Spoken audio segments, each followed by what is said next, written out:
talent competition ng bansa kung saan hindi lamang pambatong best of the best ang naglalaban-laban dahil ang ating judges nagbabakbakan. Ako po si Alden Richards. Diskarte lang, walang personalan. Ito ang Ultimate Talent Competition ng bansa. Battle of the Judges. Welcome back mga kaaldab. Ito na naman po ang inyong lingkod, si Mr. Destiny. At magbibigay po tayo ng pinakamainit na update po ngayon sa social media. Birthday po pala ni Yaya Pepe mga kaaldab, no? Pero bakit walang pagbati? O bakit hindi man lang pong binati ni Maine Mendoza mga kaaldab si Yaya Pepe mga kaaldab? Dito nakakalungkot po na kumbaga masasabi po natin na talagang maraming nagtatanong, wala man lang post si Mengay, wala man lang update si Maine Paul Carson. Parang may mga bagay-bagay po na sabi ko nga po sa inyo, mahirap ipaliwanag, mahirap magsalita, lalo na nga po kapag ang pinag-uusapan ang real life couple, di po ba? Kaya nga po dito sa channel naman natin, kita nyo naman po 101% updated po tayo. Maliban na lang po sa mga nagsasabi ng fake news, okay lang. Kasi alam naman po natin mga kaaldab na hindi lang po talaga nila tanggap yung mga nababalitaan at ina-update po natin. Pero sa pagbibigay po ng mga kaganapan, 101%. Di po ba? Kahit naman po yung kumbaga 6 years anniversary o ng McDonald's ni Mengay, wala pa rin pong update eh. Hindi na po, o parang wala na rin pong gana si Mengay. Hindi ko alam mga kaaldab kung bakit o kung kasama nga po ba nila si Yaya Pepe o hindi po talaga nag-post si Mengay para, di po ba? Pero gaya ng sinabi natin, mahirap po magsalita, mahirap magkomento, lalo na nga po ngayong hindi talaga nagpo-post si Mengay. Parang yung account ni Mengay parang na-freeze mga kaaldab. Di ko alam kung bakit, pero gaya nga na sinasabi natin, depende na lang po sa mga magre-react. Depende na lang po sa mga magko-komento. Basta sa akin kung ano lang yung latest, kung ano lang yung trending, doon lang naman po tayo, di po ba? Okay lang mga kaaldab kahit sabihin nila na puro pagpapaasa pa rin daw po yung ina-update natin. Hindi naman daw po tayo tuluyan nagbago, ganun at ganun pa rin daw po. Hindi man daw tayo nagbibigay ng mga throwback video, throwback picture, pero tuloy-tuloy pa rin po. Opo, sabi ko nga po, Aldab Nation pa rin po ako eh. Yun at yun pa rin ang gagawin ko. Kaya lang, hindi na ako magbibigay pa ng mga throwback video. Hindi na tayo magbibigay pa ng mga kaganapan po na sinasabing paasa.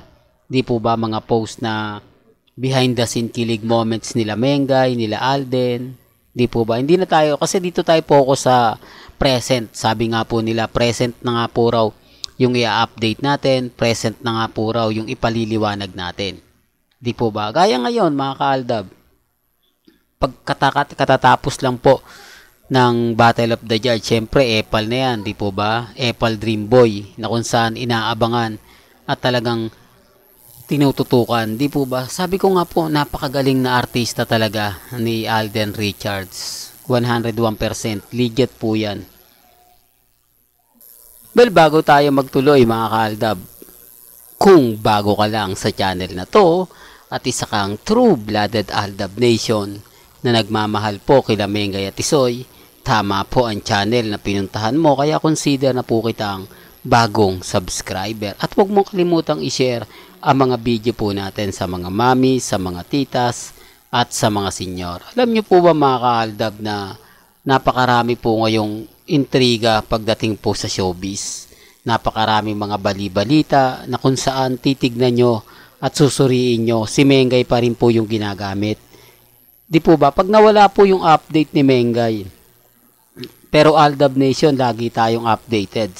Kumbaga, yung mga post ni Daddy Bay, yung post ni Alden Richards, kung titignan nyo, parang may punto. Di po ba? Although sasabihin ng iba, hindi, wala namang saysa yon Mr. Destiny. Pero gaya ng sinabi ko, depende pa rin po yan sa mga magiging reaksyon at magiging komento po sa social media. Ang sa akin lang po, kung ano lang yung latest, kung ano lang yung updates, yan lang naman po yung ibabato natin eh.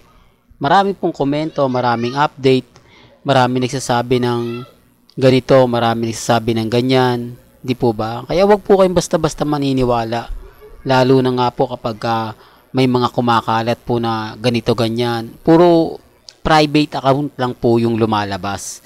Puro hindi ka aya-aya.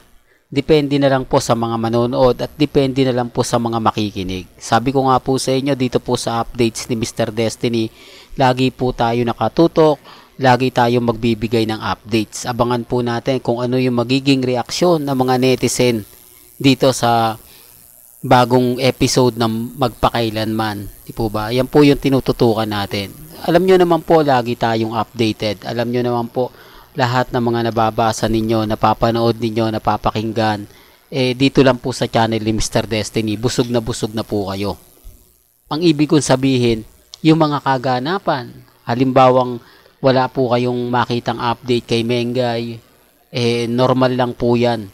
Di po ba? Maglalabasan lang po yung mga private. Sabi nga po nila, Henyo Master Joey De Leon, may mga bagay-bagay po na mahirap to ipaliwanag pero sa mata ng mga netizen tumutugma. Pasaring niya rin yan pa sa mga taong nagsasabi na kailangan daw pong i-take o kailangan nga po raw suspendin si Wally. Di po ba? Normal lang po yung mga ganyang balita. Yan po yung pinakamainit. Sabi ko nga po sa inyo, maraming content creator ng Aldab ngayon na bumaliktad na. Yun na lang po yung ina-update nila, puro Eat Bulaga, tapos mga issue, di po ba, mga post kay Alden, mga balita kay Richards, tapos sinasamahan po nila kay Congressman Spotted. Same na same din po ng ina-update natin yung iba.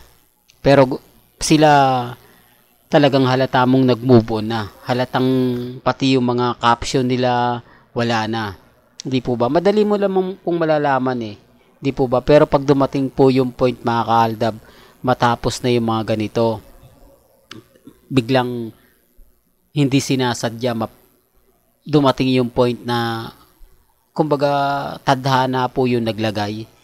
Ngayon alam nyo na kung sino yung totoong aldab. Ngayon alam nyo na kung sino yung totoong hanggang ngayon matatag at kampante. Di po ba? Siyempre, kumbaga, dito natin dapat malalaman yung taong nagmamahal po talaga sa Aldab Nation. Real talk to mga kaaldab, hindi tayo babaliktad at never po tayong magpapadala po sa kanila. Well, hanggang dito na lang po yung updates natin Kaya kung gusto nyo pa po ng pinaka-latest at sariwang update, abay tutok lang po kayo sa channel ni Mr. Destiny para updated po kayo sa mga latest at sa mga bagong video po na ilalabas po natin maya-maya lang. Hanggang sa muli, salamat po sa panonood at pakikinig.